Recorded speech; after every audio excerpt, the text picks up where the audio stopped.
مقام في الذرى صعب المنال، بلوغ رقيه شبه المحال، رافع دون رفعته الثريا، ودون بهائه بدر الكمال.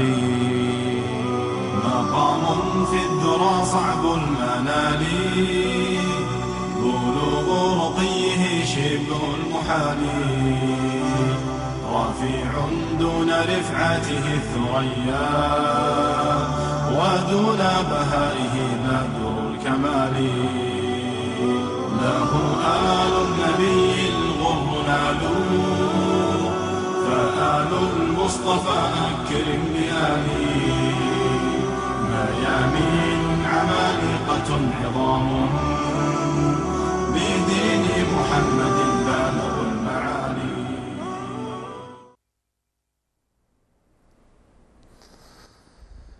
الحمد لله رب العالمين، والعاقبة للمتقين، والصلاة والسلام على رسوله محمد وعلى آله وأصحابه ومن تبعهم بإحسان إلى يوم الدين. قال الله تبارك وتعالى في القرآن العظيم: فأعوذ بالله من الشيطان الرجيم: والسابقون الأولون من المهاجرين والأنصار والذين اتبعوهم بإحسان رضي الله عنهم ورضوا عنه. الآية. صدق الله العظیم. خدمت همه بینندگان عزیز و گرامی و علاقمندان برنامه الگوهای هدایت، السلام علیکم و رحمت الله تعالی و برکاته. در برنامه گذشته پیرامون مسلمان شدن سیدنا عمر رضی الله عن اشارات مختصر داشتیم و این را دانستیم که زندگی سیدنا عمر را و فکر سیدنا عمر را و اندیشه سیدنا عمر را که تحول و تغییراتی آورد و او اثراتی که در دل سیدنا عمر گذاشت اثرات قرآن بود. پس هر انسانی که قرآن را درست و صحیح بخواند، با تعمق بخواند، با تدبر بخواند، با تفکر بخواند. سیدنا عمر خیلی با تفکر خواند. یک مرتبه خواند، مرتبه دوم خواند، متوجه شد که این کلام بشر نیست. این کلامی نیست که از زبان بشر گفته باشه و یا کلام بشر باشه. نه خیر، دانست که این کلام ذات است که شریک ندارد، مثل ندارد. پس هر انسانی که میخواهد زندگیش تحول ایجاد بشه، یک زندگی قرآنی داشته باشه، زندگی سعادتمند داشته باشه، یک زندگی سر تا پا خلاصه خوشبختی باشه، قرآن بخوانه. اگر مشکلات داری قرآن بخوان، اگر مریضی قرآن بخوان، اگر امراض جسمی و روحی داری قرآن بخوان. قرآن را با تفکر و تدبر بخوان. قرآن در زندگیت تحول ایجاد میکنه. قرآن تو را خوشبخت دنیا و آخرت میگردانه، مثل که سیدنا عمر را خوشبخت دنیا و آخرت گردانید و مثل سایر صحابه و اهل بیت و بزرگان دین. و الحمدلله مسلمان های امروزی بسیار میبینیم که خوشبختن. اگر تمام مصائب و مشکلات سر راهشان بیایه، باز هم تسلیما به قضا و قدر پروردگار عالم و این دنیا را یک دنیای فانی 4 روزه فکر میکنن و همیشه مسلمان های واقعی اندیشهشان، فکرشان به سرای بعدی هست که سرای جاویدان عبارت از آخرت و جنت الفردوس باشه. پس قرآن با تفکر و تدبر خواندن انسان خوشبخت دنیا و آخرت میگرداند. و آیه‌ای که تلاوت شد طوری که در برنامه گذشته گفتیم که کسی که راه صحابه در پیش بگیره الله سبحانه تعالی از او هم راضی میشه. چگونه؟ الله سبحانه تعالی میفرماید والسابقون الاولون من المهاجرین والانصار. مهاجر و انصار کی هست؟ مهاجر و انصار اصحاب پیامبر اکرم صلی الله علیه و سلم. در این آیه الله به صراحت بیان میکنه والسابقون الاولون من المهاجرین والانصار، به ادامه میفرماید والذین اتبعوهم باحسان. کسی که پیروی اینها را به نیکویی بکنه. اگر درست و صحیح انسان پیرو ابوبکر و عمر و عثمان و علی و سایر صحابه رضوان الله علیهم اجمعین پیرو واقعی صحابه بشه، والذین اتبعوهم باحسان، نتیجهش چی میشه؟ رضی الله عنهم و رضوا عنه. الله سبحانه و تعالی راضی میشه از هر انسانی که او متابعت اصحاب رسول الله. آیه دیگر چقدر به صراحت میگه فَإِنْ آمَنُوا بِمِثْلِ مَا آمَنْتُمْ بِهِ فَقَدْ اهْتَدَوْا. اگر ایمان شما مثل ایمان صحابه شد شما هدایت میشوید. پس بناهن برای هر فرد مسلمان لازم و ضروری است راه فلاح و رستگاری، راه نجات از همه شقاوت و بدبختی اینه که به طریقه جناب محمد رسول الله صلی الله علیه و سلم و به طریقه اصحاب رسول الله که فرمودن سنتی و سنت خلفاء الراشدین المهدیین. شما چنگ بزنید به سنت من و به سنت خلفاء الراشدین و به سنت اصحاب من. الله سبحانه و تعالی ما را پیرو واقعی اصحاب رسول الله صلی الله علیه و سلم بگرداند. بحث ما پیرامون این شخصیت هاست که از آن جمله سیدنا عمر رضی الله عنه که قرآن چگونه در زندگیش، در فکرش و در اندیشش تحول ایجاد میکنه. در برنامه گذشته پیرامون مسلمان شدن سیدنا عمر، پیرامون پیامدهای مسلمان شدن سیدنا عمر، پیرامون تاریخ مسلمان شدن سیدنا عمر مختصرا اشاره کردیم. حالا پیرامون هجرت سیدنا عمر. سیدنا عمر چگونه هجرت میکنن؟ سیدنا عمر رضی الله عنه هجرت دارن که نسبت به هجرت سیدنا عمر کتاب ها نوشته شده، چون او شهامت، او شجاعت، او غیرت و او دلاوری که سیدنا عمر نشان میدهن سبحان الله. ابن عباس به نقل از علی ابن ابی طالب رضی الله عنهما نقل می کند. ابن عباس از علی ابن ابی طالب نقل می کند که می گوید که علی ابن ابی طالب فرمودن. علی رضی الله عنه چی می گویند؟ می فرمایند من هیچ یک از مهاجرین را سراغ ندارم که آشکارا هجرت نموده باشد جز عمر بن الخطاب.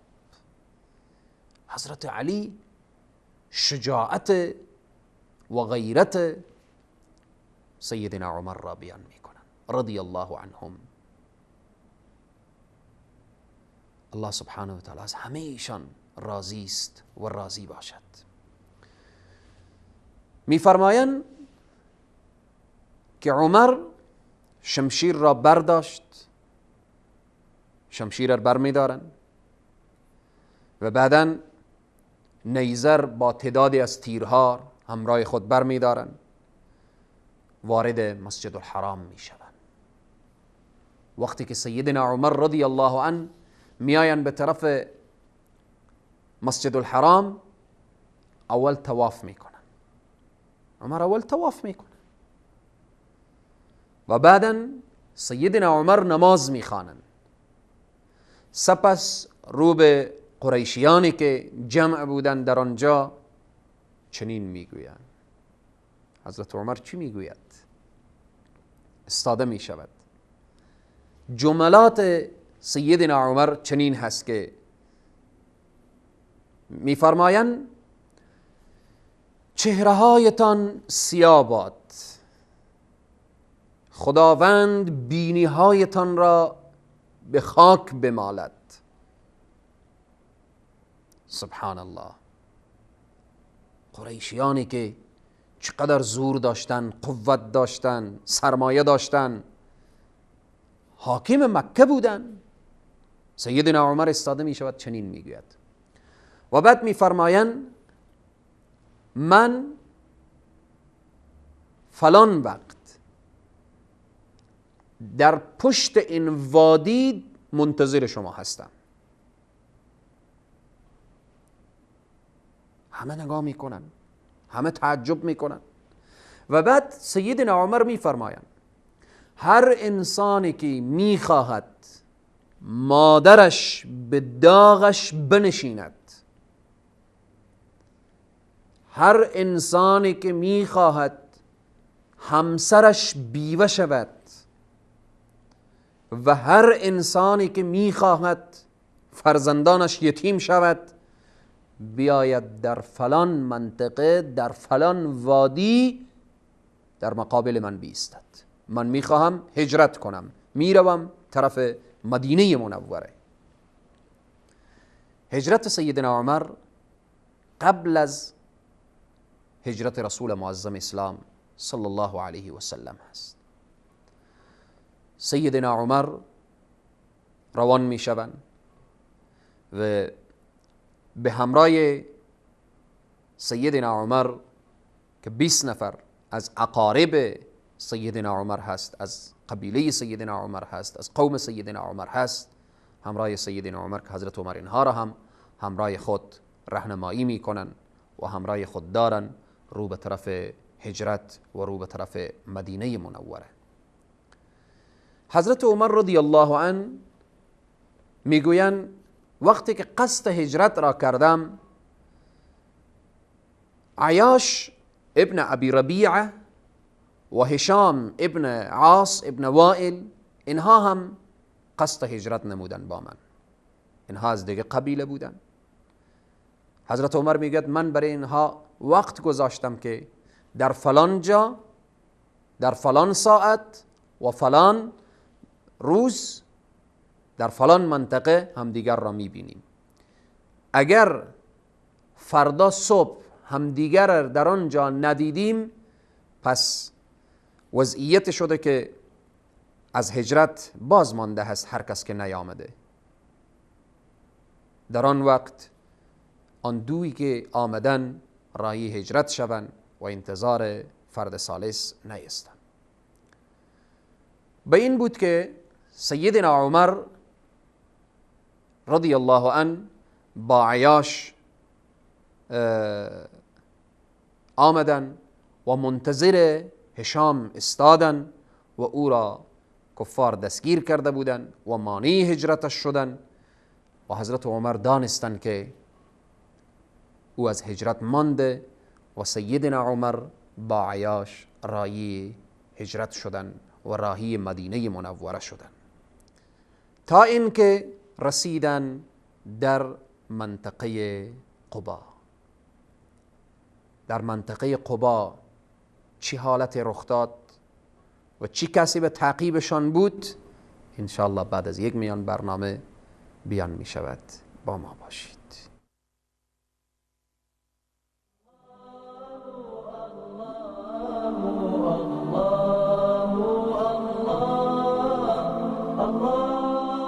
وصال حق، منبر توحید و حقیقت. ونزعنا من كل أمة شهيدا فقلنا هاتوا برهانكم فعلموا أن الحق لله وضل عنهم ما كانوا يفترون. و از میان هر امتی گواهی بیرون می آوریم و می گوییم دلیلتان را بیاورید. آنگاه در میابند که حق با الله است و آنچه سر هم می کردند گم و نابود می شود. وصال حق، منبر توحید و حقیقت.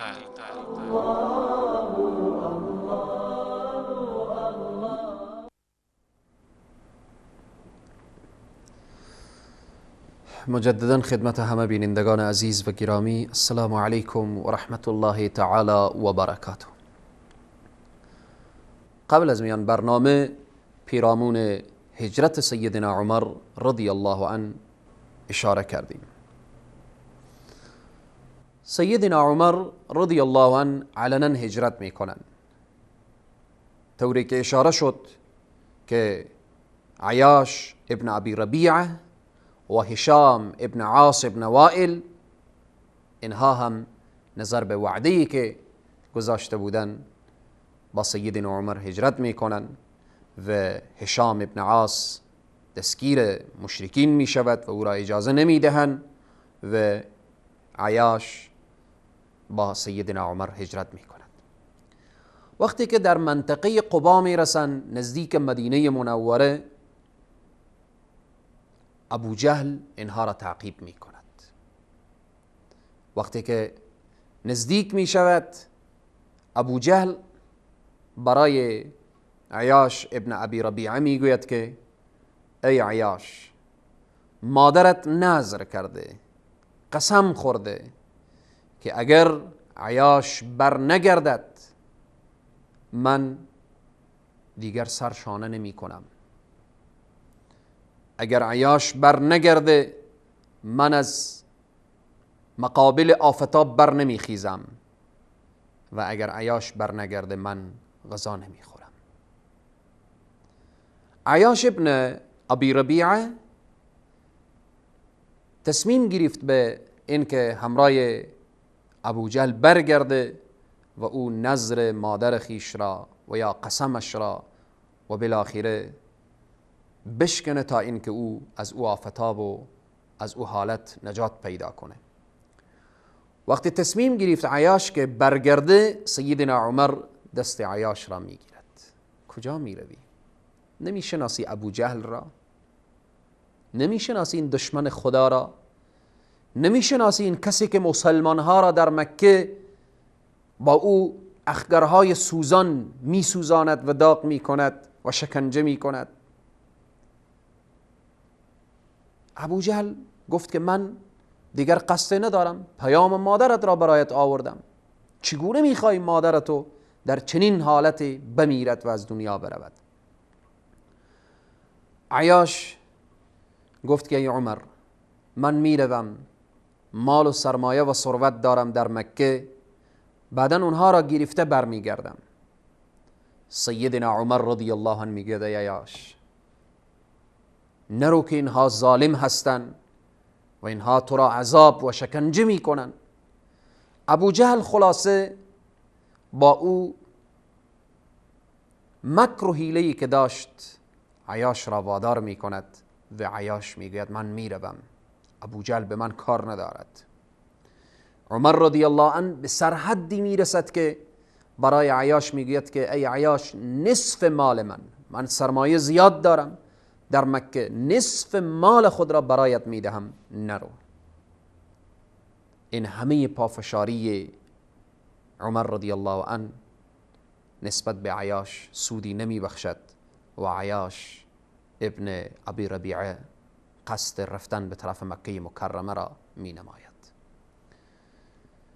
عمر رضی الله عنه میگوید وقتی میروید ببینید این دور اندیشی سیدنا عمر را، ببینید این دلسوزی سیدنا عمر را، ببینید این محبت سیدنا عمر را. میگه ای عیاش وقتی میروید با شتر من برو، شتر من را بگیر، با این شتر برو، چون این شتر قوی هست، چابک هست، تیز هست. اگر در مسیر راه قصد سوی به جان تو داشتن میتوانی از چنگ اینها به وسیله این شتر فرار بکنی. شتر من را ببر. عیاش شتر سیدنا عمر را میگیرد و حرکت میکند. زمانی که به مسیر راه میرسن، یک قسمتی از راه میآیند، ابو جهل در مسیر راه مکر و حیله‌ای که دارد به کار میاندازد و خود را برای عیاش مهربان معرفی میکند و بعداً برایش میگوید که شتر من پا زده و راه رفته نمیتواند. آیا میشود که من هم یک اندازه مسیر راه را با همراه شتری که از تو قوی هست پشت سر تو بنشینم؟ عیاش شتر را میخواباند. وقتی که ابو جهل هم شتر خود را خواباند، عیاش هم شتر را خواباند که در آن اثنا به همراه ابو جهل و چند نفر دیگر بود. جا در جا عیاش را میگیرن، شانهایش را محکم میبندن و بالاخره او را به مکه میرسانن و شروع میکنن به شکنجه. چون ابو جهل میدانست که عیاش مادر خود را زیاد دوست دارد، از ذوق مادر و شوق مادر او بر میگردد. دشمن همیشه برای مسلمان ها دشمنی کرده و دشمنی میکند. دشمن هست. دشمن هیچ وقت برای انسان دوست نمی شود. بناهن وقتی که رسول معظم اسلام صلی الله علیه و سلم وارد مدینه منوره می شوند، سیدنا عمر به عنوان مشاور، به عنوان خلاصه خادم در کنار رسول خدا صلی الله علیه و سلم قرار دارد و همیشه ذهن و فکر عمر این بود که اینهایی که مثل عیاش مدینه منوره یا جایی که دار امن بود ترک کردن، به دار کفر رفتن، جایی که کفر حاکمیت داشت. و همچنین ذهن عیاش و امثال عیاش را همیشه این مصروف داشت که شاید الله سبحانه و تعالی از ما ناراض باشه. فکر سیدنا عمر، فکر عیاش، فکر مسلمان های مستضعفی که در مکه بودن و اونهایی که خلاصه در کنار کفر مانده بودن، الله سبحانه و تعالی این آیه مبارکه را نازل می کند. قل یا عبادی الذین اسرفوا علی انفسهم لا تقنطوا من رحمت الله ان الله یغفر الذنوب جمیعا انه هو الغفور الرحیم. الى آیه مبارکه و انیبوا الی ربکم. بگو ای پیامبر، بگو اینهایی که اسراف کردن بر نفسهای خیش، بگو رحمت الله سبحانه و تعالی بی پایان هست. لا تقنطوا من رحمت الله ان الله یغفر الذنوب جمیعا انه هو الغفور الرحیم. وقتی که این آیه مبارکه نازل می شود، سیدنا عمر این آیه مبارکه را با صحیفه ها می نویسد و روان می کند برای عیاش و سایر مسلمان ها و مستضعفینی که در مکه هستند. اینها را بخوانید، از الله سبحانه و تعالی ناامید نباشید. الله سبحانه و تعالی همه گناهان را می آمرزد و می بخشد. نکته اینجاست، چون بحث سیدنا عمر هست، از فکر سیدنا عمر، اندیشه سیدنا عمر، این فکر و درایت سیدنا عمر رضی الله عنه. اولا ببینید وقتی که هجرت می کند علنی، این شجاعت سیدنا عمر. وقتی که با عیاش ابن ابی ربیعه و هشام ابن عاص ابن وائل وعده میگذارد، میگوید فردا صبح اگر در فلان منطقه نیامدید هر کدام اگر 2 نفر برابر شدید خلاصه منتظر نمانید و بدانید که فرد سومی دستگیر کفار شده، اسیر شده. ببینید چقدر اطلاعات سیدنا عمر، چقدر دوراندیشی سیدنا عمر و چقدر فکر سیدنا عمر رضی الله عنه. و بعداً سیدنا عمر چقدر دشمن شناس هست، چقدر ابو جهل می شناسد که ابو جهل فکرش، اندیشهش، زبانش همه قصد سو هست، همه برای سو روان هست. قدم ابو جهل، فکر ابو جهل، زبان ابو جهل. اینقدر سیدنا عمر تاکید میکنه برای عیاش که نصف سرمایه خود را برای تو میدهم، همراه این نرو. و بعداً محبت سیدنا عمر که اگر میروی با شطور من برو. ببینید از این نکات درس چی میگیریم؟ درس اخوت. چقدر اظهار همدردی و برادری میکند سیدنا عمر. درس محبت. بگیر شطور من را ببر، همراه شطور من برو، تا اینکه در مسیر راه خلاصه اگر قصد سوی برای تو داشتن میتوانی از چنگ اونها خود را نجات بدهید. و همچنین بعدن که این آیه نازل می شود، این رحم و شفقت و عطوفت و مهربانی سیدنا عمر، نمیگوید که اینهایی که رفتن یا عیاش هیچ به حرف من نکرد، حرف مرا گوش نکرد. نخیر، سیدنا عمر این آیه را به صحیفه ها می نویسد و روان می کند برای عیاش و برای او مسلمان هایی که همیشه تشویش می کردن که شاید الله از ما ناراض باشه، ما در سرزمین کفر ماندیم، ما در کنار کفار ماندیم. الله سبحانه و تعالی وقتی این آیه نازل میکنه، قل یا عبادی الذین اسرفوا علی انفسهم لا تقنطوا من رحمت الله.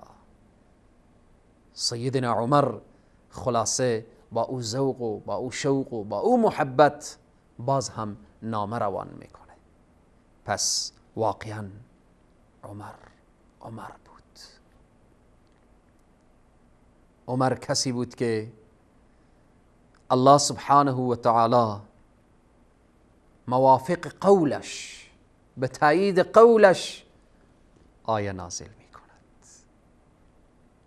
آیاتی که به تایید قول سیدنا عمر، آیاتی که موافقات عمر هست و چیزهایی که سیدنا عمر دوست داشتن، الله سبحانه و تعالی نسبت به قول حضرت عمر، نسبت به موافقات سیدنا عمر آیه نازل می کند. اونها چیست؟ او آیات کدام آیات هست؟ ان شاء الله اگر عمر باقی بود به جلسه بعدی آیاتی که موافق به قول سیدنا عمر نازل می شود به برنامه بعدی بیان می کنیم. الله سبحانه و تعالی ما را پیرو واقعی فاروق اعظم بگرداند. تا برنامه بعدی شما را به خداوند کریم و رحیم می سپارم. والسلام علیکم و رحمت الله تعالی و برکاته. مقام في الذرى صعب المنال، بلوغ رقيه شبه المحال، رافع دون رفعته الثريا، ودون بهائه بدر الكمال. مقام في الذرى صعب المنال، بلوغ رقيه شبه المحال، رفيع دون رفعته الثريا، ودون بهائه بدر الكمال. له آل النبي